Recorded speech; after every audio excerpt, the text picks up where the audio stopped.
வருவேன், சனிக்கிழமை தான் வருவேன், ஞாயிற்றுக்கிழமை தான் வருவேன்னு சொல்லாம வியாழக்கிழமை தானே, வியாழக்கிழமை அதுவும் பசங்களெல்லாம் ஸ்கூலுக்கு அனுப்பிச்சிட்டு எப்ப பசங்க வருவாங்களோ அதுக்குள்ள இந்த நிகழ்ச்சியை முடிச்சிடுவாங்களா, இதே மாதிரி ஷால்வை போட்டு லேட் ஆக்குவாங்களான்னு யோசிச்சு உட்காந்துருக்கீங்களா? இல்லையா? ரொம்ப சந்தோஷம். அதெல்லாம் கிடையாது, பரவாயில்ல. லேட் ஆனாலும் இந்த நிகழ்ச்சியில கலந்துகிட்டு அக்கா சௌமியா அக்கா வந்திருக்காங்க, என்ன கருத்து சொல்ல போறாங்க, அதெல்லாம் கேட்கணும்னு ஆசையா வந்திருக்கீங்க. உங்களை பாக்குறதுக்கு எனக்கு ரொம்ப சந்தோஷமா இருக்கு. நானும் உங்களை பார்க்க ஆசையா தான் வந்திருக்கிறேன். நேத்து முழுக்க நான் மதுரையில இருந்தேன். நைட்டே இரவுக்கு வீட்டுக்கு வந்துட்டு திருப்போரூர் நிகழ்ச்சி இருக்கிறது, என்ன அவங்க கிட்ட பேசலாம், மகளிர் கிட்ட பேசலாம் அப்படின்னு நினைச்சுக்கிட்டு நிறைய யோசிச்சுட்டு வரேன். ஆனா திருப்போரூர் அப்படின்னு சொன்னாலே என்ன ஞாபகம் வரும்? நம்முடைய முருகன் கோவில் இல்லையா? திருப்போரூர் என்றாலே நம்முடைய திருப்போரூர் கந்தசாமி கோவில் ஞாபகத்துக்கு வரும்.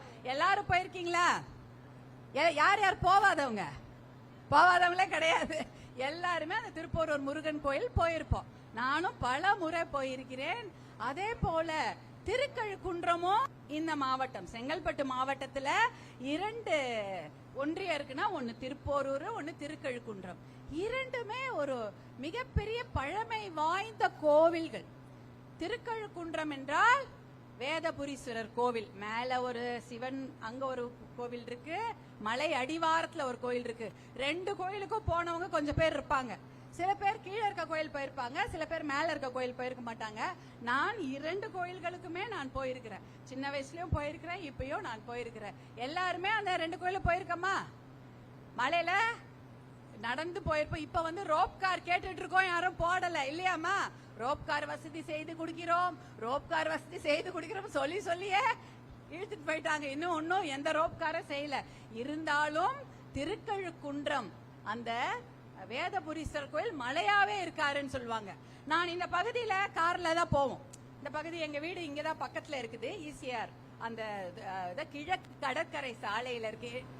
என்னம்மா அண்ணா கொஞ்சம் எங்க அக்காக்கு தெரியலையா, அவர் வந்து அவங்க அம்மா தள்ளுங்கன்றாங்க. அவங்க இவ தெரியறனாமா? நல்லா தெரியுதா நான் பேசுறது? அதனால அந்த திருக்கழுக்குன்றம் வழியா போனா அந்த மலையே அப்படியே கையெடுத்து கும்பிட்டுக்குவோம். அதுவேதான் சிவன். நம்ம எப்படி திருவண்ணாமலைய சிவபிரானா நினைச்சு கும்பிடுறாமோ, அதே போல திருக்கழுக்குன்ற மலைய வேதமாகவே அந்த மலை இருப்பதால் அந்த வேதபுரீஸ்வரர் நினைச்சு நம்ம கையெடுத்து கும்பிட்டுக்குவோம். அதை விட இந்த திருப்போரூர் வழியா போகும்போது என்ன தெரியும்? அந்த கோபுரத்துக்கு நடுவுல என்ன தெரியுது? வேல். ராத்திரி ஆனா வெளிச்சமா இருக்கும், பகலானா அது கோல்டு கலர்ல அப்படியே தங்கமாட்டம் மின்னு இருக்கும். அதை பார்த்து கையெடுத்து கும்பிட்டு தானே போவோம். கோயிலுக்குள்ள போவதுன்னா என்ன பண்றது? கோயிலுக்குள்ள போறதுக்கு நேரம் இருக்காது, மதியானம் மூடிட்டு இருப்பாங்க, கூட்டமா இருக்கும். அப்ப அது வழியாக நாம் நடந்து போகும்போது அந்த வேலை பார்த்து கையெடுத்து கும்பிட்டுட்டு போவோம். அப்படிப்பட்ட ஒரு புராணம் சிறப்பு. அப்படின்னா என்ன அர்த்தம்? முருகரே இங்க வந்து சண்டை போட்டு அவர் வந்து ஒரு அசுரனை வென்ற இடம் தானே இது இல்லையா? அசுரனை இந்த இடத்துல சண்டை போட்டு வென்றிருக்காரு. அதனால்தான் அது திருப்போர் ஊர், போர் நடந்த இடம். அதனால இங்கெல்லாம் கடவுளே நடந்ததாக ஒரு புராணம். அப்ப இந்த இடம் எவ்வளவு பெரிய அருமையான பூமி பாருங்க. எனக்கு இன்னொரு விஷயம் இங்க ரொம்ப பிடிச்சது என்னன்னா, இந்த பகுதியில திருவிடந்தை, யாரு பெருமாள் கோயில் இருக்குது இல்லையா? நம்ம திருவிடந்தையில ஒரு மிகப்பெரிய இளைஞர் சித்திரை முழு நிலவு பெருவிழா மாநாடு நடந்தது. எல்லாரும் அதை டிவியில பார்த்து ரசிச்சிருப்பீங்க, நிறைய பேர் வந்திருப்பீங்க. இங்க இருந்து நிறைய பேர் வண்டியில அந்த திருவிடந்தை கோவில் மாநாட்டுக்கு நம்ம வந்திருப்போம். வந்தமா இல்லையா? டிவியில யாரெல்லாம் பாத்தீங்க? நேரலை எல்லாருமே பார்த்து ரசிச்சோம்.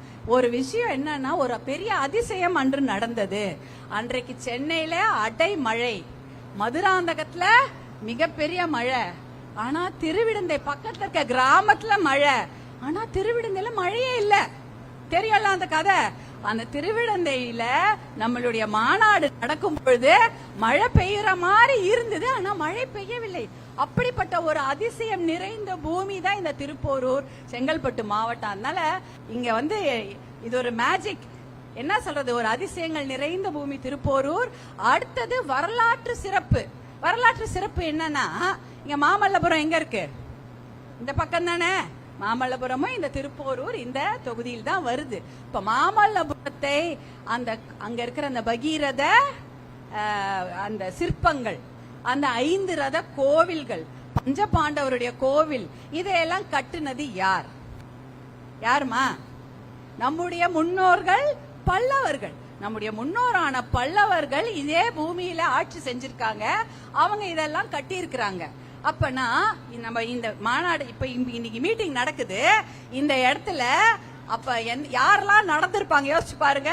ராஜாக்கள், ராஜாதி ராஜாக்கள், இளவரசர்கள், யானைப்பட, தேர்ப்பட, தேர்ல தானே போயிருப்பாங்க அந்த காலத்துல. தேர்ல இந்த ஊர்ல ராஜாங்க நடந்து போயிருப்பாங்க, அவங்க தேர்ல பயணம் பண்ணி இருப்பாங்க. மகாராணிகள்லாம் அந்த தேர்ல போயிருப்பாங்க, இளவரசிகள்லாம் அந்த தேர்ல போயிருப்பாங்க. காலாட்படை, குதிரைப்படை, யானைப்படை, தேர்ப்படைன்னு இந்த பூமியா எவ்வளவு வளமாக இருந்திருக்கும் பாருங்க. எது? திருப்போரூர். இந்த திருப்போரூர், திருக்கழுக்குன்றம், மாமல்லபுரம் எல்லாம் ராஜாக்கள் வாழ்ந்த பூமி. இப்போ என்ன சிறப்பு பாருங்க இந்த திருப்போரூருக்கு. இதை விட இன்னொரு புது சிறப்பு இருக்குது, அது நிறைய பேருக்கு தெரியாது. இயற்கை வளம் மிகுந்த பூமி தான் திருப்போரூர். இயற்கை வளம்னா என்ன? ஏரிகள் நிறைந்த மாவட்டம் செங்கல்பட்டு. ஏரினா ஏரி, அவ்வளோ ஏரிகள். அதை விட பாலாறு. ஒரு ஊர்ல என்ன இருக்கணும்னு யோசிப்பாங்க ராஜாக்கள் சொன்னாங்கன்னா, ஒரு ஊர்ல சொல்லுவாங்க பாலாறு ஓடணும், தேனாறு ஓடணும். அது அப்படி அந்த மாதிரி ஒரு ஊர் இருந்தா அது ரொம்ப நல்ல வளமிக்க ஊர்னு சொல்லுவாங்க இல்லையா? அப்படிப்பட்ட பாலாறு ஓடுகின்ற பூமி திருப்போரூர். பாலாறு இங்கதான் ஓடுது. ஆனா என்ன சொல்றதுன்னு தெரியல. இப்ப இருக்கிற இடத்துல பாலாறு அந்த என்ன சொல்றது, அது அந்த அளவுக்கு நமக்கு அது பயன் கொடுக்கல. ஏன்னா அதுல நிறைய கழிவுகள் வந்து விட்டது, தண்ணிய தேக்கி வைக்க முடியல, இப்படிப்பட்ட நிறைய திட்டங்களை கொண்டு வர முடியல. ஆனா உங்களுடைய அண்ணன் மருத்துவர் அன்புமணி ராமதாஸ் இதெல்லாம் பார்த்துட்டு சும்மா இருப்பாரா? அதுவும் பாலாறு ஓடுகின்ற இந்த இடத்தில் பாலாறு மக்களுக்கு பயன்படாமல் இருக்கிறது என்பதற்காக எத்தனையோ போராட்டங்கள் நடத்திட்டாரு. கையெழுத்து இயக்கம், மிதிவண்டி பயணம், நடைபயணம், 2 நாள் பாலாறு காப்போம் பாலாறு காப்போம் வருஷ கணக்கா 2 நாள் தொடர்ந்து நடைபயணம் எல்லாம் இந்த இடத்துல அவர் செய்திருக்கிறார். எதற்காக? பாலாறு காப்போம்னு வருஷ கணக்காக இந்த இடத்துல செய்திருக்கிறாங்க. இங்க என்ன கேட்டோம் நம்ம? பாலாறுல தண்ணி தடுப்பணைகள் கேட்டோம். தடுப்பணை இருந்தா தானே தண்ணி சேமிக்க முடியுமா?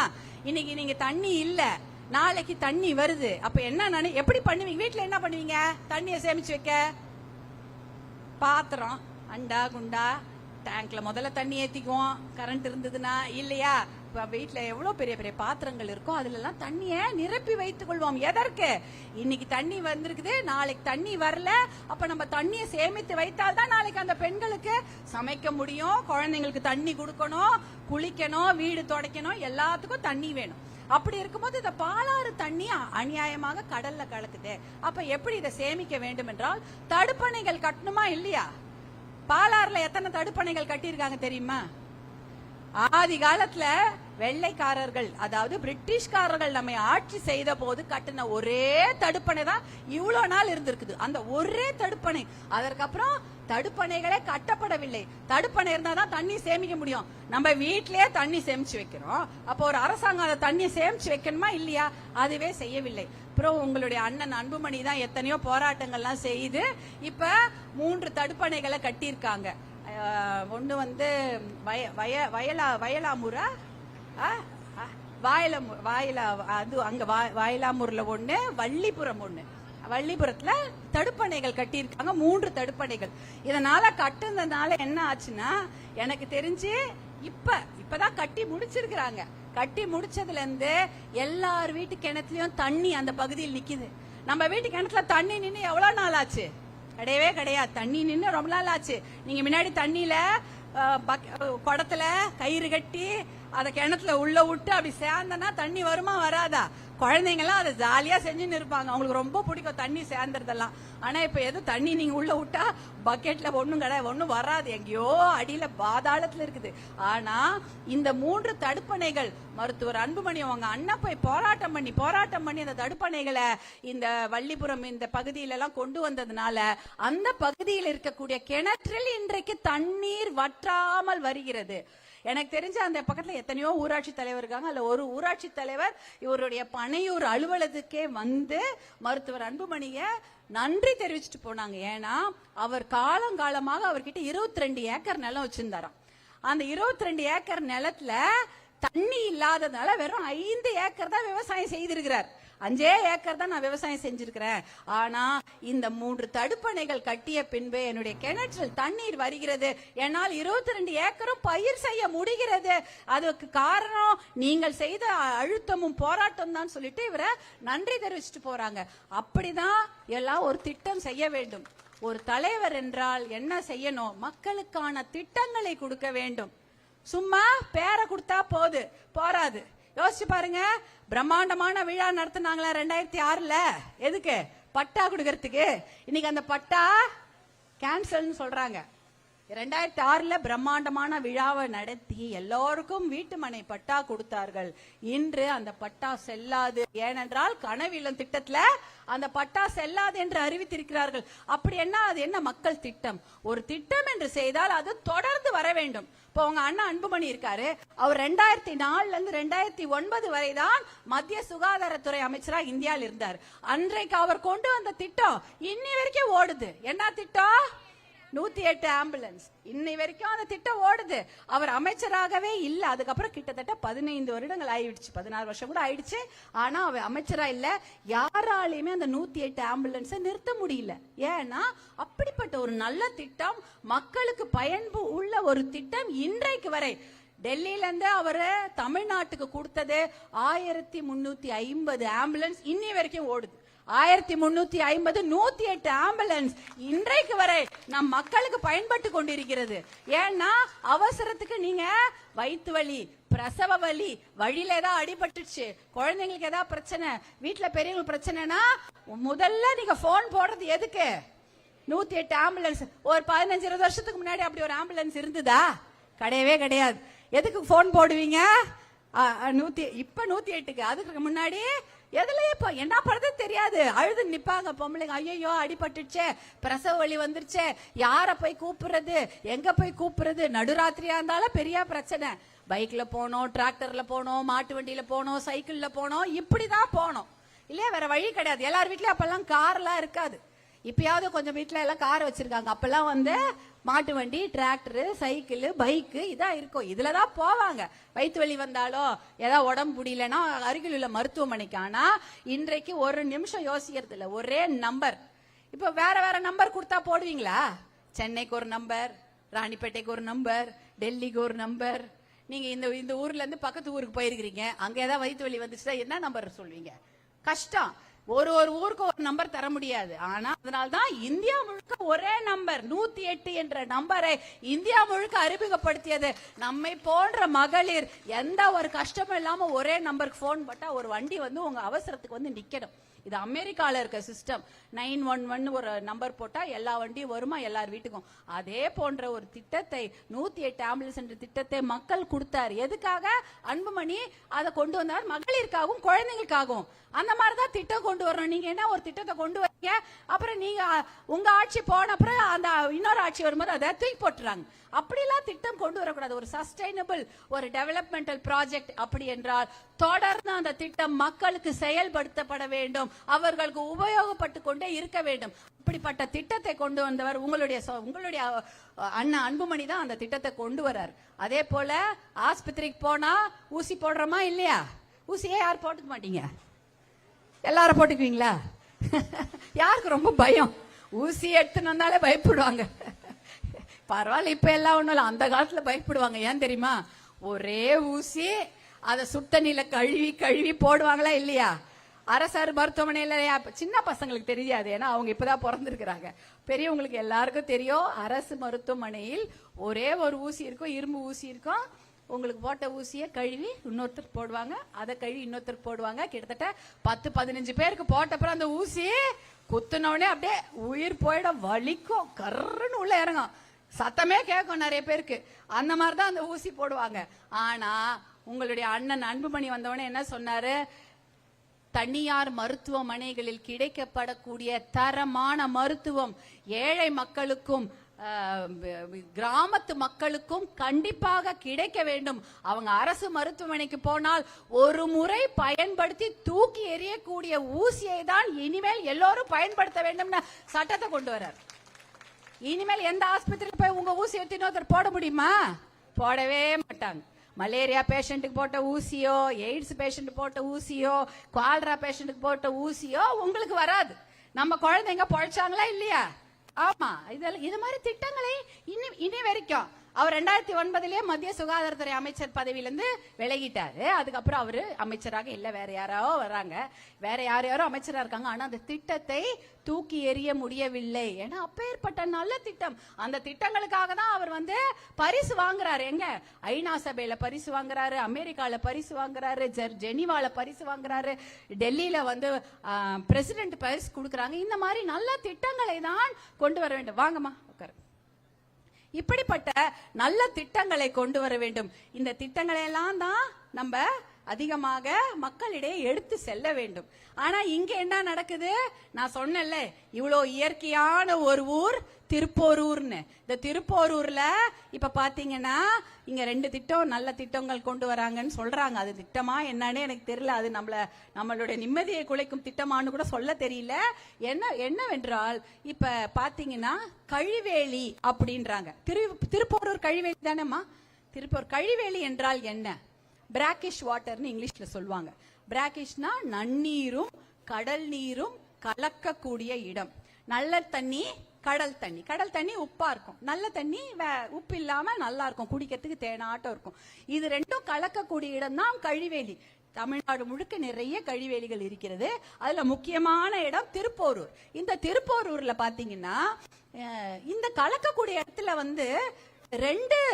ரெண்டு விதமான சத்துக்கள் இருக்குமா. அதாவது உப்பு தண்ணீர்ல இருக்கக்கூடிய சத்து, நல்ல தண்ணீர்ல இருக்கக்கூடிய சத்துகள் ரெண்டுமே இருக்கிறதுனால இங்க பெரிய பெரிய நண்டு, பழவேற்காடு கூட ஒரு கழிவேலி தான், பெரிய பெரிய நண்டு, எறா, மீன் எல்லாம் நிறைய இருக்கும். அதனால இந்த பகுதி இயற்கை வளம் வாய்ந்த ஒரு பகுதி. இது எல்லாரும் அங்க பெரிய நண்டு, எறா, மீன்லாம் இருக்கிறதுனால மனிதர்களுக்கு மட்டுமல்ல பறவைகள் அதிகமாக கூடும் இடமும் இதுதான். வேடந்தாங்கலை விட அதிகமான பறவைகள் கூடும் இடம் இந்த திருப்போரூர் பகுதி. 70% தமிழ்நாட்டில் இருக்கக்கூடிய, அதாவது தமிழ்நாட்டுக்கு வரக்கூடிய வெளிநாட்டு பறவைகள்ல 70% இந்த திருப்போரூர் பகுதிக்கு வருது. கார்ல போகும்போது பாக்குறோமா இல்லையா? பைக்ல போகும்போது எத்தனை பேர் நின்று போட்டோ எடுப்பாங்க? செல்ஃபி எடுக்காத ஆளே இருக்க. நீங்களே எடுத்திருக்கீங்களாமா? அந்த இடத்துல பறவைங்க எல்லாம் எப்ப பார்த்தாலும் நிக்குமா? ரோஸ் கலர்ல பிளமிங்கோஸ் நிக்கும், மூக்கு நீட்டா அழகு வச்ச பறவைங்க நிக்கும். எத்தனை பறவை, சின்னது பெருசு, வெள்ளை கருப்பு கலந்தது, பிங்க், ரோஸ் கலர், அழகழகான பறவைகள் கும்பல் கும்பலாக, கூட்டம் கூட்டமாக அந்த நீர் நிலைகளில் நின்று கொண்டிருக்கும். இவ தமிழ்நாட்டுக்கு வரக்கூடிய பறவைகள்ல அதிகமான பறவைகள் திருப்போரூர் இந்த பகுதி தான் வருது. அப்ப இந்த எப்பேற்பட்ட கழிவேலி பாருங்க, எவ்வளவு சிறப்பு, இயற்கை சிறப்பு வாய்ந்த பகுதி. இந்த இடத்துல ஏதோ ஒரு நீர்த்தேக்கம் கொண்டு வரோங்கிறாங்க, மாமல்ல நீர்த்தேக்கம் சொல்றாங்க. அப்படி என்றால் அப்ப நல்ல தண்ணியை மட்டும் அந்த தேக்கத்துல வச்சுட்டாங்கன்னா, இந்த உப்பு தண்ணி கலக்காம விட்டுட்டாங்கன்னா இந்த கழிவேலி போய்விடும் இல்லையா? கழிவேலி இருக்கிறதுனால தானே அவ்வளோ நல்ல பறவைங்க வருது. அப்ப பறவைங்க எல்லாம் வராது இல்லையா? ஏன்னா இந்த 2 விஷயம் இருந்தாதான். நீங்க உங்களுக்கு எல்லாருக்கும் காலையில எழுந்தவுடனே என்ன சாப்பிடுவோம்? இட்லி சாப்பிடுவோம், தோசை சாப்பிடுவோம், கூழு சாப்பிடுவோம், கஞ்சி சாப்பிடுவோம். திடீர்னு உங்க எல்லாருக்கும் பிரெட் தான் சாப்பாடு, கஞ்சியே கிடையாது, இட்லியே கிடையாதுன்னா எப்படி இருக்கும்? பறவைங்களுக்கும் அப்படித்தான். அவங்க எல்லாம் எந்த விதமான வாழ்க்கை, அந்த எந்த விதமான பழக்கத்துக்கு அவங்க பழகி இருக்கிறாங்களோ அப்படிதான் அவங்க இருப்பாங்க. அந்த தண்ணியில உப்பும் நல்ல தண்ணீரும் கலந்து அதுல இருக்கக்கூடிய சத்துக்களை சாப்பிட்டு தான் அந்த பறவைகள் வாழ்ந்து கொண்டிருக்கிறது. நீங்க திடீர்னு அது வாழ்வு இடத்தை மாத்திட்டீங்கன்னா பறவைங்கள்லாம் வராது. அப்ப என்ன பெரிய கொடுமை, எங்க போவோம் அந்த பறவைங்க? அடுத்தது இன்னொரு திட்டம், ஹெலிகாப்டர் திட்டம். ஹெலிகாப்டர் பறக்கணும், இதை சுற்றுலா தலமாக இதை கொண்டு வரணும் அப்படின்னு ஒரு சொல்லியிருக்காங்க. நீங்க யோசிச்சு பாருங்க, ஹெலிகாப்டருக்கு நீங்க அனுமதி கொடுத்தீர்கள் என்றால் அந்த இடத்துல ஹெலிகாப்டர் பறக்குது, அது போய் ஒரு வாட்டி தான் பறந்து காலையில போயிட்டு வந்து விட்டுருமா? அரை மணி நேரத்துக்கு ஒரு வாட்டி அதுல போற சுற்றுலா பயணிகளை ஏத்தி ஏத்தி சுத்தி சுத்தி வருவாங்க. சுத்தி வருவாங்களா இல்லையா? ஆமா. அப்ப என்ன வரும்? ஹெலிகாப்டர் பறந்தா சத்தமே இல்லாம இருக்குமா? பூ கொட்டுமா அவங்க மேல? சத்தமா இருக்கும். தீபாவளிக்கு என்ன சொல்றாங்க? தீபாவளிக்கு பட்டாசு வெடிக்க கூடாது, ஒரே புகையா இருக்கும். தீபாவளி காலையில 10 மணிக்கு பட்டாசு, மத்தியானத்துக்குள்ள பட்டாசுல வச்சு முடிச்சிடணும். 6 மணிக்கு மேல பட்டாசு வெடிக்க கூடாது. ஏன்னா பறவைங்க பயப்படும், குழந்தைங்க பயப்படும், பெரியவங்க எல்லாம் தூங்க மாட்டாங்க. அப்படி எதுக்காக சொல்றாங்கன்னா நாய்ஸ் பொல்யூஷன், ஏர் பொல்யூஷன், அதாவது சுற்றுச்சூழல் காற்று மாசு. ஏன்னா புகை வரும். அடுத்தது சத்தம் கேட்டுட்டே இருந்தா எல்லாருக்கும் ஹார்ட் வலிக்கும், ஒரு மாதிரி பயந்துருவாங்க அப்படின்னு சொல்லிட்டு அந்த அந்த காற்று மாசு மட்டுமல்ல, சத்தத்துக்கான ஒளி மாசுக்கும் அந்த தீபாவளிக்கு பட்டாசு வெடிக்கூடாதுன்னு சொல்றோம். ஆனா இந்த ஹெலிகாப்டர் மாதிரி வந்து விட்டது என்றால் எல்லா நேரமும் சத்தம் கேட்டுட்டு இருக்கும். அது கீழே 10,000 குடும்பம் தூங்கவும் முடியாது, பசங்க படிக்கவும் முடியாது. கை குழந்தையா இருந்தா திடீர்னு சத்தம் கேட்க அழுவும். டொப்பு டொப்பு டொப்பு டொப்பு டொப்புன்னு சத்தம் கேட்டா என்ன பண்ணுவீங்க? இவங்க ஒரே ஒரு ஹெலிகாப்டர் தளத்துக்கு அனுமதி கொடுத்தாங்கன்னா என்ன பண்ணிடுவாங்க? அடுத்தது 100 ஹெலிகாப்டர் தளத்துக்கு அனுமதி கொடுத்துருவாங்க. அங்கங்க எல்லார் வீட்டு எதிர்க்க ஹெலிகாப்டர் வச்சுக்கிட்டு அந்த கடற்கரை ஓரமா ஓட்டிக்கிட்டே இருப்பாங்க. அப்ப சத்தமாவே இருக்கும் இந்த பகுதி. 10,000 குடும்பங்களும் காது பஞ்சு வச்சுக்கிட்டு தான் இருக்கணும், இல்ல அது ஹெட்போன்ஸ் போட்டுக்கிட்டு உட்கார்ந்து இருக்கணும். இந்த மாதிரி திட்டங்கள் எல்லாம் நல்லதை விட பாதகங்கள் அதிகம். ஏன்னா யோசிச்சு பாருங்க, இது எவ்வளவு பெரிய பாதகமான திட்டமா இருக்கும். அப்ப பசங்களுக்கு நமக்கு நிம்மதியாவே இருக்க முடியாது. நம்ம வீட்டுல எதுக்கு இருக்கிறோம்? வெளியில போனாதான் இறைச்சல். வீட்டுல இருக்கும்போது நிம்மதியா ஒரு சாமி கும்பிட்டோமா, புக் எடுத்து படிச்சோமா, தொலைக்காட்சி பார்த்தோமா, குழந்தைங்க நல்லா படிச்சாங்களா, இதுதானே வேணும். தொடர்ந்து காதுல சத்தம் கேட்டா வாழ முடியுமா ஒரு பகுதியில? அவ்வளவுதான், காதே போயிடும். அதே போல அது மட்டும் இல்லாம சுற்றுச்சூழல் மாசு, பாதுகாப்புக்கெல்லாம் எந்த அளவுக்கு முக்கியத்துவம் கொடுப்பாங்கன்னே தெரியாது. நீங்களே பாப்பீங்கல்ல, இந்த படகு சவாரியில நிறைய பேரை ஏத்தின்னு கொண்டு போய் படகு கீழே விழுந்துச்சுன்னு சொல்லுங்கல்ல. படகு சவாரி வச்சாங்க. உல்லாச படகு சவாரியில் அதிகமான பயணிகளை ஏற்றி சென்றதால் படகு கவிழ்ந்து விபத்து, இவ்வளவு பேர் போயிட்டாங்க அப்படின்னு எத்தனை செய்தி நம்ம பாக்குறோம். அதே மாதிரிதான் இங்க நடக்கும். ஏன்னா முதல்ல ஒரு கொஞ்ச நாளுக்கு பாதுகாப்புக்கெல்லாம் முக்கியத்துவம் கொடுப்பாங்க. அதுக்கப்புறம் அந்த பாதுகாப்பு அதுக்கெல்லாம் முக்கியத்துவம் கொடுக்க மாட்டாங்க. காசுக்கு முக்கியத்துவம் கொடுத்து ஒரு 100 ஹெலிகாப்டரை பறக்க விட்டு இருப்பாங்க. அவ்வளவுதான். அதுக்கப்புறம் யார் மேல இருந்து கீழே விழுவாங்க, ஹெலிகாப்டர் மேல விழுந்துச்சா, வீடு மேல விழுந்துச்சா, கூரை மேல விழுந்துச்சா, ஜனங்க விழுந்தாங்களா, இதெல்லாம் பெரிய பெரிய விபத்துகள் நடக்கக்கூடிய அளவுக்கு வாய்ப்பு இருக்கு. இதெல்லாம் நடக்கிறதுக்கு வாய்ப்பு இருக்குதுன்னு நான் சொல்ல வரேன். இப்படிப்பட்ட திட்டங்களை கொண்டு வரதை விட மக்களுக்கு தேவையான நல்ல திட்டங்களை கொண்டு வாங்க. இவ்வளோ பெரிய ஊரு, இதுல இருந்து கோர்ட் எங்க நடக்குதுன்னா வாடகை கட்டிடத்துல நடக்குதான். பாதாள சாக்கடை திட்டம் நல்லபடியா முடிஞ்சுதாமா? பாதாள சாக்கடை திட்டம் எவ்வளவு நாளா இருக்கு? 7 வருஷமா நடந்துருக்குது. 7 வருஷமாக பாதாள சாக்கடை திட்டம் நடந்து கொண்டிருக்கிறது. இன்னும் பாதாள சாக்கடையே எடுக்கல. இது இத்தனைக்கு இதுக்கு சென்னை புறநகர், நம்ம எங்க இருக்கிறோம்? சென்னைக்கு பக்கத்துல இருக்கிறோம். வெளியூர்லாம் கிடையாது, கிராமம் கிடையாது. சென்னைக்கு மிக அருகில் இந்த ரியல் எஸ்டேட் இடமா மாத்தினதான் அவங்க பண்ண விஷயமே தவிர வேற எதுவுமே நல்ல திட்டங்களே கொண்டு வரல. இங்க ஒரே ஒரு எலக்ட்ரிசிட்டி இங்க கரண்ட் எப்படி தொடர்ந்து வருதா உங்களுக்கு? அப்பப்ப ஆஃப் ஆயிடுமா? தொடர்ந்து வராது. ஏன் தெரியுமா? அது காரணம் 22 கிலோமீட்டர். 22 கிலோமீட்டர்னா கிட்டத்தட்ட பெரிய பாதி தொகுதியே ஒரே ஒரு துணை மின்சார நிலையம் தான் இருக்குது. இப்ப நம்ம பக்கத்துல குழந்தைங்கள ஸ்கூல் இருக்கு, 4 கிலோமீட்டர்ல தானே சேர்க்கிறோம். ஒரு 2 கிலோமீட்டர்லயோ 3 கிலோமீட்டர்லயோ பசங்களை பள்ளிக்கூடத்துக்கு சேர்க்கிறோம். அதுக்கு போறதுக்கு எவ்வளவு நேரம் ஆகுது? 20 நிமிஷமாவது ஆயிடும். ஆட்டோல போனோம், பஸ்ல போனோம், இல்ல பைக்ல கொண்டு விட்டா மேல 20 நிமிஷம் ஆயிடும். ஆனா 22 கிலோமீட்டர்னா எவ்வளவு பெரிய இடம். அதற்கு ஒரே ஒரு மின்சார நிலையம், அதுவும் துணை மின்சார நிலையம். இன்னும் 2 வேணும்னு கேக்குறாங்க.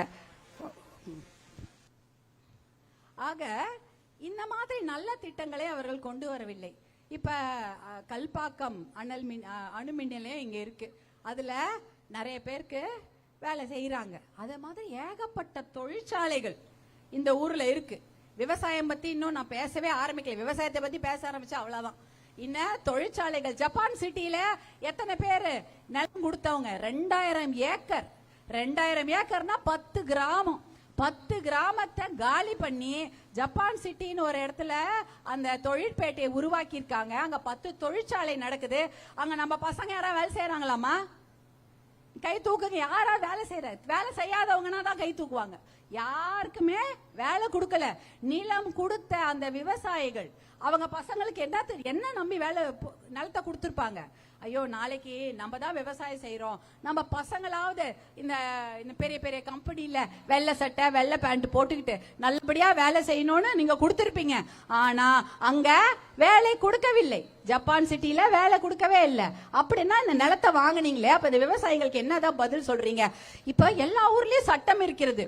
ஆந்திரால சட்டம் இருக்கு. என்னன்னா, நிலம் கொடுத்த விவசாயிகளும் அந்த பகுதியில் இருக்கிற மக்களுக்கு தான் அந்த தொழிற்சாலையில வேலைக்கு முன்னுரிமை கொடுக்கணும். 75% அந்த பகுதியில் இருக்கக்கூடிய மக்களுக்கு தான் அந்த தொழிற்சாலையில வேலை கொடுக்கணும். அந்த சட்டம் ஸ்ரீ சிட்டியில இருக்குது. நிறைய ஊர்ல இருக்க, தமிழ்நாட்டுல மட்டும்தான் இல்ல. இவர்கள் திராவிட முன்னேற்ற கழக ஆட்சியில 196வது வாக்குறுதி அதான். நாங்க வந்த உடனே தமிழ்நாட்டுல எந்த பகுதியில வேலை இருக்கோ, தொழிற்சாலைகள் இருக்கிறதோ அந்த பகுதி மக்களுக்கு தான் முன்னுரிமை கொடுப்போம் என்று வாக்குறுதி கொடுத்தாங்க. அந்த வாக்குறுதி இன்னி வரைக்கும் நிறைவேற்றல. இன்னும் 2 மாசம் தான் இருக்கு எலெக்ஷனுக்கு. எப்ப நிறைவேற்றுவாங்க? அப்ப நீங்க நிலத்தை கொடுத்து ஏமாந்தம் தானே மிச்சம். வேலை கொடுத்தாங்களா? வேலையே கொடுக்கவே இல்லை. வேலை கொடுக்கறேன்னு சொல்லிட்டு நிலத்தை வாங்கினவங்க வேலை கொடுக்கல. இப்ப அந்த பகுதியில ஏகப்பட்ட தொழிற்சாலைகள் அத தண்ணியில, இந்த ரசாயன தொழிற்சாலைகள்ல தண்ணி கலந்து விட்டுறாங்க. அப்ப குடிக்கிற நீரு தப்பு. இப்ப இந்த குடிக்கிற நீர்ல விஷம். அடுத்தது இந்த கல்பாக்கம் அணுமின் நிலையம் இருக்கு. அதாவது இந்தியாவில முதல்ல உருவாக்கப்பட்ட அணுமின் நிலையம் அதான். இந்தியாவிலேயே, தமிழ்நாட்டில இல்ல, இந்தியாவிலே முதல்ல உருவாக்கப்பட்ட அணுமின் நிலையம் ரொம்ப பழசு. இன்னைக்கு அதோட பயன்பாடு கொஞ்சம் கம்மியா தான் இருக்கலாம். அதை சுற்றி 2 கிலோமீட்டர் 7 கிலோமீட்டர் தூரம் வரைக்கும் நிறைய பேருக்கு சுற்றுச்சூழல் பாதிப்பு ஏற்பட்டு உடம்பு பிரச்சனை வருதுன்னு ஆய்வுல சொல்றாங்க. நிறைய பேருக்கு மூச்சு திணறலோ இல்ல, ஏன்னா அதுல இருந்து வரக்கூடிய ஏதாவது கண்டிப்பாக இருக்கும். புகையோ இல்ல அதுல இருந்து வரக்கூடிய நச்சோ ரசாயனமோ எது இருந்தாலுமே அவங்களுக்கு பாதிப்பு ஏற்படும். நிறைய புற்றுநோய்களோ இல்ல மற்ற நோய்கள்லாம் வரக்கூடிய அளவுக்கு பாதிப்பு இருக்குன்னு சொல்றாங்க. இப்ப இந்த விஷயத்தை அதுவும் பழசாயிடுச்சு. இன்னைக்கு லேட்டஸ்ட் டெக்னாலஜில எத்தனையோ தெர்மல் ரியாக்டர்ஸும் அட்டாமிக் ரியாக்டர்ஸ்லாம் இருக்கு. ஆனா இது பழசு. அதனால இத பயன்பாடை பற்றி இன்னும் நல்லா தெளிவா யோசிக்கணும். இப்ப இது மாதிரி விஷயங்கள் தான் அதிகமா நடந்துட்டு இருக்குது. இங்க யாரெல்லாம் விவசாயிங்க சொல்லுங்க? விவசாயிகள் யாரு? நானு, நீங்க, எல்லாரும் விவசாயம். எல்லாருமே விவசாயம் தான் செய்து கொண்டிருக்கிறோம். என்னுடைய அண்ணன்களும் இன்னும் விவசாயம் தான் செய்து கொண்டிருக்கிறோம். ஆனா திருவண்ணாமலை, காஞ்சிபுரம் மாவட்டங்கள், செங்கல்பட்டுல இல்ல. அப்படி இருக்கும் பொழுது இங்க என்ன அதிகமா விளைவிக்கிறோமா? மஞ்சளா, நெல்லு, கரும்பா, வாழை அதெல்லாம் கிடையாது. ஏன்னா தண்ணி இருந்தா தானே அதெல்லாம். தண்ணி அதிகமாக இருக்கக்கூடிய இடத்துல தான் வாழெல்லாம் இருக்கு. காய்கறிகள், காய் இல்லைன்னா மலர், பூக்கள் இல்லைன்னா நெல், இந்த 3 தான் அதிகமாக நம்ம விளைவிக்கக்கூடிய பொருட்கள். இந்த விவசாயம் இதுல ஒரு குவிண்டால்னா எவ்வளோ? 100 கிலோ. ஒரு குவிண்டால் நெல்லுக்கு 2500 ரூபாய் தான் தமிழ்நாட்டு அரசாங்கம் இங்க விலை நிர்ணயம் செய்திருக்கிறார்கள். நீங்க ஒரு கடைக்கு போறீங்க, ஒரு இடத்துல போய் ஏதாவது வாங்குறீங்க. வாங்கின உடனே அந்த கடைக்கு விலையை நீங்க சொல்வீங்களா? கடைக்காரர் சொல்வாரா?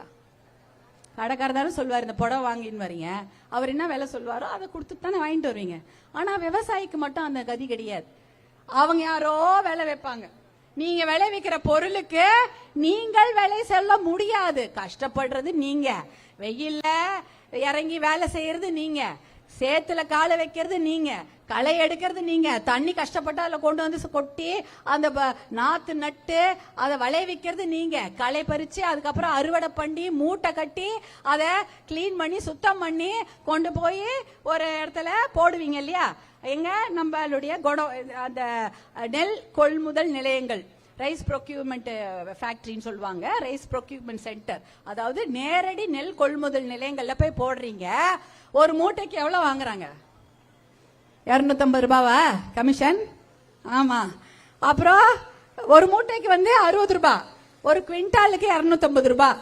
அப்ப ஒரு குவிண்டால் நெல்லோட விலையே 2500 ரூபாய் தான். அதுவும் 2369 ரூபாய் டெல்லியில இருந்து வருது. சென்ட்ரல் கொடுக்குது. தமிழ்நாடு அரசாங்கம் எவ்வளவு கொடுக்குது? 131 ரூபாய்.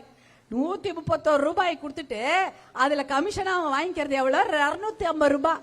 அதாவது அது கூட வராதான். அந்த 250 ரூபாயும் எடுத்துட்டு போயிடுறாங்க. அப்ப நீங்க விளைவிச்ச நெல்லுக்கு என்ன மதிப்பு? எவ்வளவு கஷ்டம்! என்ன சாதாரண வேலையா? உங்க கையெல்லாம் எப்படி இருக்குது? எப்படி இருக்கும் கைய? காப்பு காய்ச்சி போய் கரடு முரடா இருக்கும் இல்ல? ஏன்னா நெல்லுலயும் வயல்லையும் வெயில்லையும் எவ்வளோ அத கதிரை பிடிக்கிறது, அருவாளை பிடிக்கிறது, என்ன வேலை! சாதா வேலை கிடையாது. அதிகமாக பெண்கள் ஈடுபடும் தொழில் எதுனா விவசாயம் தான். ஆண்கள் எவ்வளவு பேர் இருக்காங்களோ பெண்கள் அதை விட அதிகமா இருக்காங்க விவசாயத்துல. அப்ப இவங்களுக்கெல்லாம் என்ன வழி, என்ன பதில்? நீங்க வேலை கொடுக்கறேன்னு சொன்னாங்களா? 100 நாள் வேலை யார் யாரெல்லாம் பதிவு பண்ணிருக்காங்க தெரியுமா? நம்ம ஊர்ல வேலையே கிடையாது அப்படின்றீங்களா? 100 நாள் வேலை திட்டம் என்று ஒன்று இருக்கிறது. அதுல திருப்போரூர்ல மட்டும் 25,000 26,000 குடும்பங்கள் பதிவு பண்ணிக்கிறாங்க. அதுல ஒரு 14,000 குடும்பங்களுக்கு மட்டும்தான் 16 நாள் வேலை கொடுத்திருக்கிறாங்க. மிச்சம் 10,000 11,000 குடும்பங்களுக்கு வேலையே கிடையாது. கொடுக்கவே இல்லை, ஒரு நாள் கூட வேலை கொடுக்கல. அதே போல திருக்கழுக்குன்றத்திலயும் அப்படிதான். திருக்கழுக்குன்றத்திலயும் கிட்டத்தட்ட 33,000 குடும்பங்கள் பதிவு பண்ணி இருக்கிறாங்க. எதுக்கு? 100 நாள் வேலை திட்டத்துக்கு. அதுல 11,000 குடும்பங்களுக்கு மேல ஒரு நாள் கூட வேலை கொடுக்கல. மிச்சம் அவங்களுக்கு வேலை கொடுத்திருக்காங்க. அது ஒரு 25,000 குடும்பங்களுக்கு வேலை கொடுத்திருப்பாங்க. ஆனா அவர்களுக்கு தினம் 250 ரூபாய் அப்படித்தானே சொல்லி உங்களை கூட்டம் பண்ணாங்க. 250 ரூபாய் அல்ல 200 ரூபாவது வந்துதா? வரலையா? வரல. 200 ரூபாய் கூட வரல. அப்ப 15 நாள் 16 நாளுக்கு எத்தனை 200 ரூபான்னு போட்டீங்கன்னா 3,000 ரூபாவோ 3,500 ரூபாய் இல்ல 3,600 ரூபாய் இல்ல 250 ரூபாவே கொடுத்திருந்தா கூட 5,000 ரூபாய்க்கு மேல வரல. 4,000 ரூபாய் தான் வந்திருக்கும். ஆனா டாஸ்மாக்ல மாசம் எவ்வளவு நம்ம வீட்டுல இருந்து கடைக்கு போகுது? அவங்க கொடுத்தது 100 நாள் வேலை திட்டம் மூலம் வந்தது 3,500 ரூபாய். டாஸ்மாகில் மாதம் அவங்களுக்கு போன காசு 5,000 ரூபாய். கணக்கே இல்ல, கணக்கே இல்ல போங்க அப்படின்றீங்க. ஆமா, என்னமா நீங்க 5,000 கம்மியா சொல்றீங்க? அதெல்லாம் கணக்கே கிடையாது. அதுவும் நியூ இயர்னு நம்ம பசங்க குடிச்சிருக்கிறாங்க பாருங்க. ஜனவரி 1ஆம் தேதி 10 கோடி 20 கோடி குடிச்சிக்கிறாங்க ஒரே மாவட்டத்துல, செங்கல்பட்டுல மட்டும். அதுக்கு மேல பொங்கல்னா நம்ம என்ன நினைப்போம்? பொங்கல் பொங்கணும், மாட்டுக்கு பூஜை பண்ணணும், ஆமா அத பானை வாங்கணும், புது புடவை கட்டிக்கணும், சக்கரை பொங்கல் சாப்பிடணும், இதானே பொங்கு சோறு வச்சு அதுல ஒரு குழம்பு ஊத்தி சாப்பிடணும்லாம் ஆசைப்பட்டிருப்பீங்க. 3,000 ரூபாய் வந்ததா உங்களுக்கு மாசம்? ரேஷன் கடையில் உங்களுக்கு எல்லாம் பொங்கல் பரிசாக கிடைத்ததா 3,000? அந்த 3,000 ரூபாய் இப்ப எங்க இருக்கிறது? டாஸ்மாக் கடையில் போயிடுச்சா? போயிட்டாமா? ஐயோ, மாசம் உங்களுக்கு 1,000 ரூபாய் கொடுக்குறாங்களே மகளிர் உரிமை தொகை, அது வரவே இல்லை. வந்தாலும் கவலைப்படாதீங்க, வந்தாலும் நேரம் டாஸ்மாக் தான் போகும். உங்களுக்கு கொடுக்கப்படும் மாசம் 1,000 ரூபாயும் டாஸ்மாக் தான் போகுது. பொங்கல் பரிசாக நீங்கள் வாங்கிய 3,000ம் டாஸ்மாக்கு தான் போகுது. அதே சமயம் இந்த மாவட்டத்துல ஐயோ கோடி கோடியா, அது பொங்கலுக்கு மட்டும் 39 கோடியா. எங்க தான் வந்துச்சு அந்த 39 கோடி? எனக்கு தெரியணும், சொல்லுங்க நீங்க. 39 கோடி உங்கள் வீடுகளில் இருந்து செங்கல்பட்டு மாவட்டத்தில் மட்டும் டாஸ்மாக் போயிருக்கிறது. எங்க வச்சிருந்தீங்க அந்த காசெல்லாம்? எங்க வச்சிருந்தீங்க? பீரோல வச்சிருந்தீங்களா? சுருக்கு பையில வச்சிருந்தீங்களா?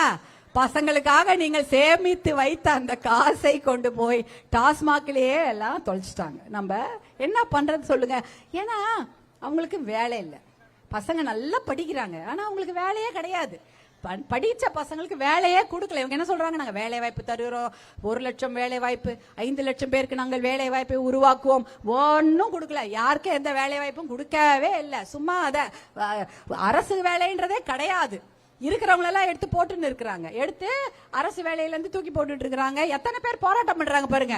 அரசு வேலை பெற்ற துப்புரவு பணியாளர்களா இருக்கட்டும், அங்கன்வாடி பணியாளர்களா இருக்கட்டும், போக்குவரத்து துறை பணியாளர்களா இருக்கட்டும், எல்லாரும் எல்லா ஊர்லயும் தினம் போராட்டம் பண்ணிட்டு இருக்காங்க. ஏன்னா சம்பளம் கொடுக்கல, சம்பளமே கிடையாது அவங்களுக்கு. அரசு வேலையில் சம்பளமே கிடையாது, ஓய்வூதியம் கிடையாது, எதுவுமே அவர்கள் செய்யவே இல்லை. இதுதான் நடந்து கொண்டிருக்கிறது. அப்ப உங்களுக்கு விவசாயத்திலயும் அவங்க நல்லதா காசு வரல, தொழிற்சாலையிலயும் வேலை கொடுக்கல, அரசு வேலை கிடையாது. டாஸ்மாக்கை ஊத்தி ஊத்தி கொடுத்து நம்ம பசங்களை கஞ்சாவுக்கும் புகை பழக்கத்துக்கும் மது பழக்கத்துக்கும் அடிமையாக்கணும் தான் இவங்க செய்த ஒரே திட்டம். இதுவா திட்டம்? இந்த திட்டத்துக்காக நீங்க ஓட்டு போடணும் சொல்லுங்க. ஏன் போடவே கூடாது? ஏன்டா ஏமாற்றுகின்ற திட்டங்கள் தான் இவங்க கொடுக்கறாங்க. உங்க அண்ணன் அன்புமணி மாதிரி நான் சொன்னல, உங்களுக்காகவே எத்தனையோ நல்ல திட்டங்களை கொண்டு வந்தார். அது செங்கல்பட்டு மாவட்டத்துக்கு இங்க திருமணி அப்படின்ற ஊர்ல ஒருங்கிணைந்த தடுப்பூசி மையம் 700 கோடி ரூபாய்க்கு அவர் கொண்டு வந்தார். எப்ப மந்திரியா இருக்கும் போது. தடுப்பூசினா என்ன? இப்ப நம்ம குழந்தைங்களுக்கு மலேரியா, அப்புறம் காலரா, டிபிடி சொல்லுவாங்கல்ல, கக்குவான், இருமல், போலியோ, இந்த மாதிரி விஷயங்கள்லாம் வரக்கூடாது. வந்துட்டு அப்புறம் ஊசி போடுறதில்ல, வரக்கூடாது என்பதற்காக தடுப்பூசி ஒண்ணு போடுவாங்க. அந்த தடுப்பூசி மையத்தை செங்கல்பட்டு மாவட்டத்திற்கே கொடுத்தார். இந்தியா முழுக்க தடுப்பூசிகளை அந்த அந்த தடுப்பூசி மையத்துல செய்திருக்கலாம். 700 கோடி ரூபாய் செலவு செய்து கிட்டத்தட்ட 600 கோடி ரூபாய் அங்க கட்டடம் எல்லாம் கட்டி ஆளுங்க 200 பேருக்கு வேலை செய்யறாங்க. அங்க சிஇஓ எல்லாம் இருக்கிறாங்க. எதுக்கு? Integrated vaccine institute. அதாவது இந்தியா முழுக்க எவ்வளவு தடுப்பூசி தேவைப்படுகிறதோ அத்தனை தடுப்பூசிகளையும் இந்த செங்கல்பட்டில் இருக்கக்கூடிய அந்த மையத்தில் செய்து கொள்ளலாம் என்ற திட்டத்தை செங்கல்பட்டு மாவட்டம், நம்ம மாவட்ட மக்களுக்காக தான் கொண்டு வந்தாங்க. அங்க எல்லாரும் வேலை செய்வாங்க, இந்தியா முழுக்க தடுப்பூசி போகும். அது இன்னும் திறக்காமையே இருக்கிறாங்க. இது மாநில மத்திய அரசு ஒத்துழைப்போட திறந்து நடத்தினா எவ்வளவு நல்லா இருக்கும். தடுப்பூசியா விலை கம்மியா நமக்கே கிடைக்கும். வெளியூர்ல எல்லாம் வாங்க வேண்டியதில்லை. 10 ரூபாய் கிடைக்காது, 5 ரூபாய் கிடைக்கும். அந்த மாதிரி விஷயங்கள்லாம் கொண்டு வந்தாங்க. எதற்காக? இப்படிப்பட்ட திட்டங்களை மக்களுக்காக கொண்டு வர வேண்டும். ஏமாற்றும் திட்டங்களை கொடுத்து உங்களெல்லாம் போதையில, நம்ம அதுக்கு மேல நம்ம பசங்களை வச்சிருக்கிறாங்க பாருங்க, போதையிலையும் மது பழக்கத்திலையும் குடிப்பழக்கத்திலையும். கஞ்சா பழக்கம் வேறயாம். கஞ்சா எங்க பார்த்தாலும் பொறலுது. எப்படி? ஸ்கூல் வாசல்ல கிடைக்குது, அடுத்தது கேன்டீன்ல தான் கிடைக்கல. ஸ்கூல் வாசல்ல, பள்ளிக்கூட வாசல்ல கஞ்சா விற்கப்படுகிறது பொட்டலங்களாக. கஞ்சாவும் அபின்னு மாத்திரை என்னென்னமோ சொல்றாங்க. குழந்தைங்கள எல்லாம் என்ன இப்ப பெரிய வீட்டுல இருக்கிற ஆம்பளைங்களெல்லாம் குடிக்க ஆக்கியாச்சு. என்ன பண்ணணும் அடுத்தது? சரி சும்மா தானே இருக்காங்க, சின்ன பசங்க படிச்சுன்னு தானே இருக்கிறாங்க, அவங்களையோ ஏதாவது போதை பழக்கத்துல கொண்டு வரலாம். என்ன இது அநியாயமாக இருக்கு. மனசெல்லாம் பதப்பதிக்குது இதெல்லாம் கேட்கும்பொழுது. என்ன நம்ம என்ன நினைச்சிட்டு இருக்கிறாங்க? அப்ப மக்களை என்ன தவறு வேணாலும் செய்து விடுவார்கள், எத்தனை மதுக்கடைகளை வேணாலும் திறந்து விடுவார்கள். இப்ப மணமகிழ் மன்றமா, இது வரைக்கும் அந்த மணமகிழ் மன்றத்துக்கெல்லாம் அனுமதி கொடுக்காம திடீர்னு அவ்வளவு கோடி ரூபாய் வாங்க மணமகிழ் மன்றம். எதுக்குன்னா மணமகிழ் மன்றம் என்றால் அங்க குடிக்கிறது மட்டும் இல்ல, சீட்டாடலாம், சூது, அதாவது அந்த இது சொல்லுவாங்க சூதாட்டம், அதையெல்லாம் செய்யலாமா. அப்ப பசங்க எல்லாம் சம்பாரிச்சாங்கன்னா நேரா வீட்டுக்கே வரமாட்டானுங்க. வருவாங்களா? ஏற்கனவே டாஸ்மாக், அதுக்கு மேல இந்த மணமகிழ் மன்றம், அங்க போய் உக்காந்துட்டு காசெல்லாம் செலவு பண்ணிட்டு வீட்டுக்கு ஒன்னும் கொடுக்க மாட்டாங்க. இப்படிதான் இந்த மாதிரி திட்டங்களை தான் இந்த அரசாங்கம். எதுக்காக நீ எலைட் பார் தருகிறீங்க? இன்னத்துக்கு எலைட் பார், ஏசி பார், ரெஸ்டோ பார் எதுக்கு? ஏற்கனவே இந்த டாஸ்மாக திறந்து அதுக்கு வேற பாதுகாப்பு பாத்தீங்கன்னா பயங்கரமா இருக்கும். சிசிடிவி வச்சிருப்பாங்க, கம்பி போட்ட கதவு வச்சு மூடி இருப்பாங்க. நமக்கெல்லாம் பெண்களுக்கு பாதுகாப்பு தராங்களா? அந்த மாதிரி பெண்கள் தனியா நடந்து வருது, காலேஜுக்கு போயிட்டு வருது, பொம்பளை பசங்க வருது. எத்தனை பேர் பொம்பளை பசங்க வச்சிருக்கீங்க? இவ்வளவு பேர் தானா? எல்லாம் கை தூக்குங்க. எல்லாரும் பொம்பளை பசங்க வச்சிருக்கிறோம். அதுங்களை போயிட்டு வீட்டுக்கு வர வரைக்கும் பயமா தானே இருக்கும். ரொம்ப பயம் பயம் பயம் பயம். எப்படா ஒழுங்கா என்ன லைட் இருக்குதா, ரோடு இருக்குதா, சிசிடிவி கேமரால ஏதாவது விஷயம் தெரிஞ்சாதான் தெரியலன்னா எதுவுமே தெரியாது. நீங்க ரெஸ்டோ பார்க்கோ, ஏசி பார்க்கோ, டாஸ்மாக், வைன் ஷாப்புக்கு கொடுக்கிற பாதுகாப்பை எங்களை போன்ற பெண்களுக்கு ஏன் தருவதில்லை?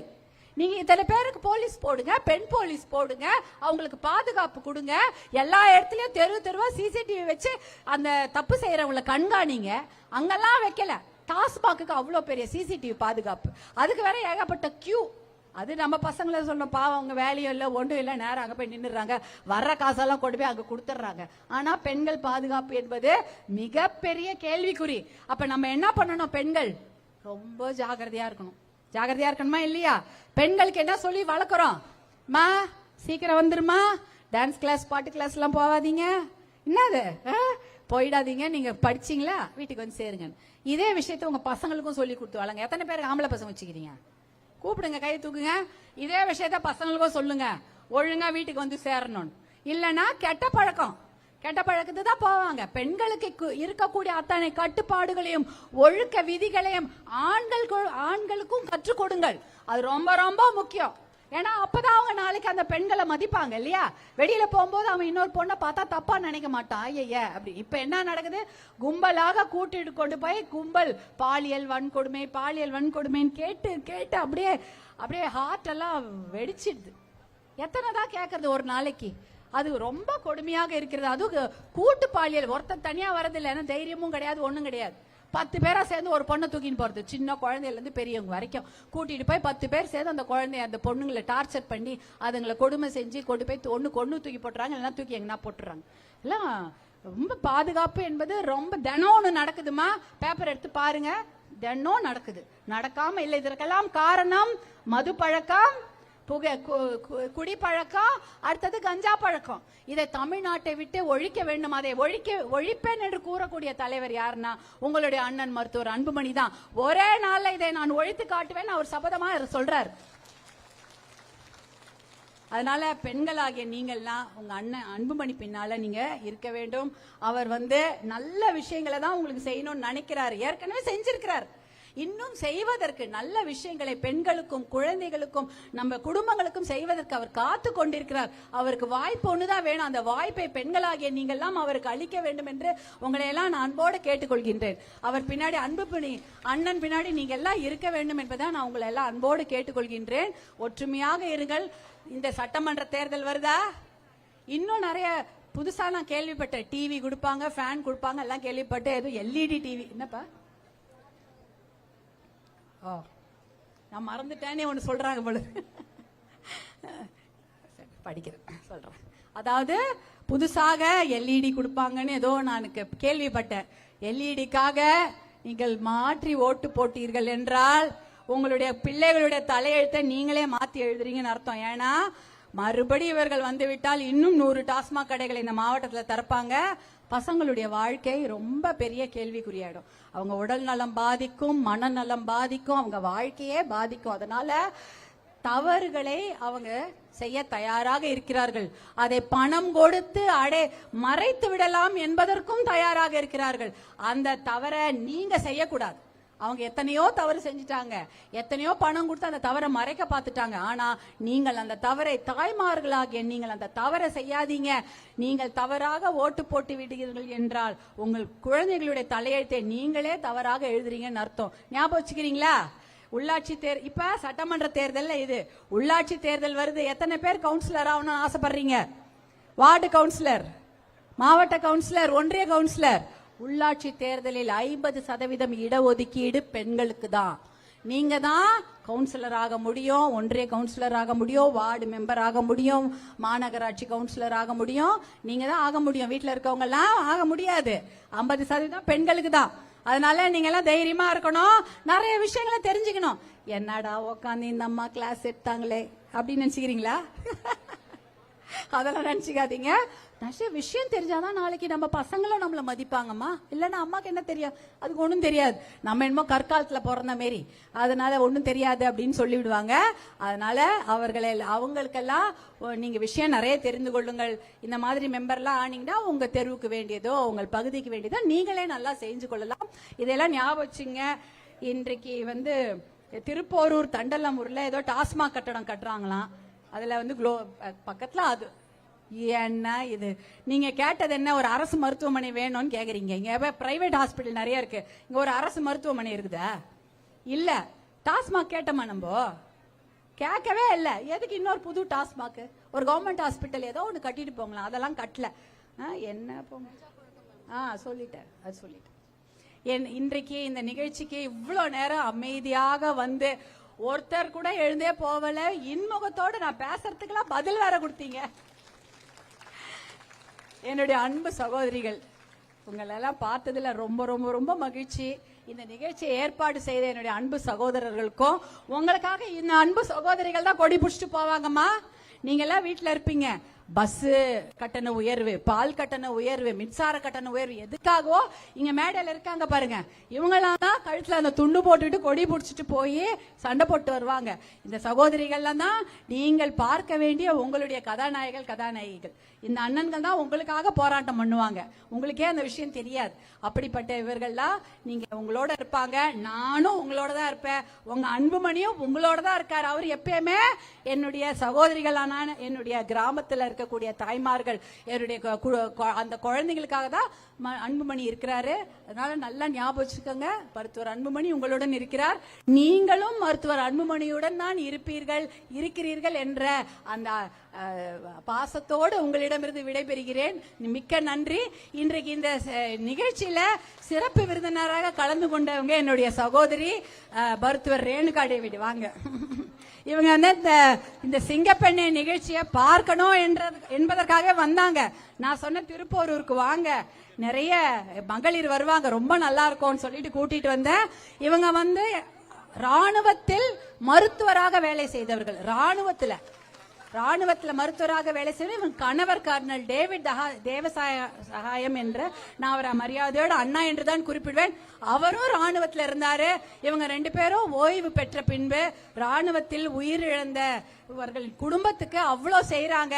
ராணுவத்தில் பணிபுரிந்து அவங்க ஓய்வு பெற்றவர்களுக்கு அவங்க 10,000 பேருக்கு வேலை கொடுத்திருக்கிறாங்க. எல்லா மகளிருக்கும் வேலை கொடுக்க தயாராக இருக்கக்கூடிய ஒரு அருமையான நபர் என்னுடைய அன்பு சகோதரி திருப்பதி மருத்துவர் ரேணுகா டேவிட் மற்றும் எங்களுடைய அன்பு சகோதரர் டேவிட் தேவசகாயம் அண்ணா.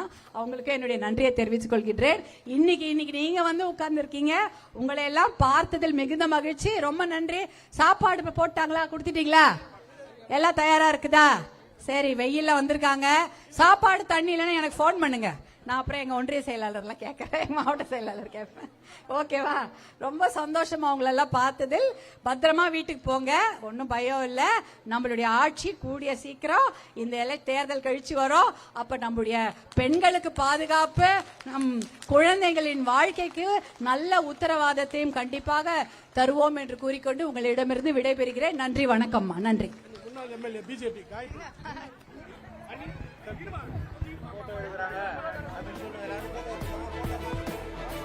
அனைவருக்கும் நன்றி. எல்லோரும் இங்க வந்திருக்கின்ற மகளிர் அத்தனை பேரும் போட்டோ எடுத்துக்கலாம். அந்த போட்டோ கையிலே கொடுத்துடுறாங்க. மேடம் கையில நீங்க போட்டோ எடுக்கணும்னா இந்த சைடு வந்துருங்க. இந்த ஒரு பக்கம் வரணும், 2 பக்கமும் வரக்கூடாது. அந்த ரைட் சைடு அந்த பக்கம் வந்துருங்க. இந்த பக்கம் இறங்கணும். நம்ம ஒவ்வொருத்தரும் நீங்க